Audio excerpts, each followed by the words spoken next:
ప్రస్తుతం మనం నెల్లూరు సెంట్రల్ జైల్లో ఉన్నాము. అక్రమ మైనింగ్ కేసు, అదేవిధంగా ఎస్సీ ఎస్టీ అట్రాసిటీ కేసులో మాజీ మంత్రి కాకాని గోవర్ధన్ రెడ్డి గత కొద్ది రోజుల నుంచి రిమైండ్ ఖైదీగా ఈ జైల్లోనే ఉంటున్నారు. అయితే ఎస్సీ ఎస్టీ అట్రాసిటీ కేసులో విచారణ నిమిత్తం పోలీసులు గత 4 రోజుల కిందట ఎస్సీ అట్రాసిటీ కోర్టుకి పిటిషన్ వేయడం జరిగింది.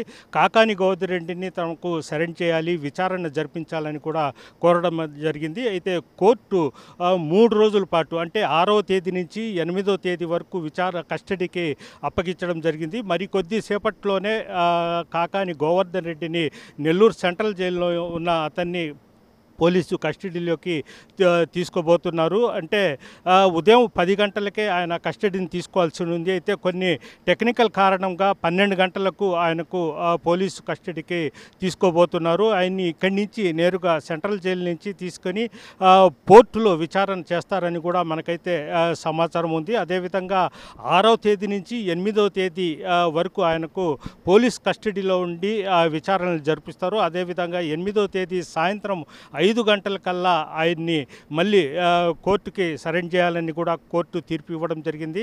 అయితే కోర్టు కొన్ని షరతులతో అతన్ని పోలీసులకు సరెండర్ చేయబోతుంది. ఎందుకంటే 6వ తేదీ తీసుకున్న తర్వాత 8వ తేదీ సాయంత్రానికల్లా జైలుకి సెంట్రల్ జైలుకి అప్పగించాలి. అదేవిధంగా విచారించే సమయంలో కాకాని గోవర్ధన్ రెడ్డికి సంబంధించిన న్యాయవాది సమక్షంలోనే విచారణ జరిపించాలి.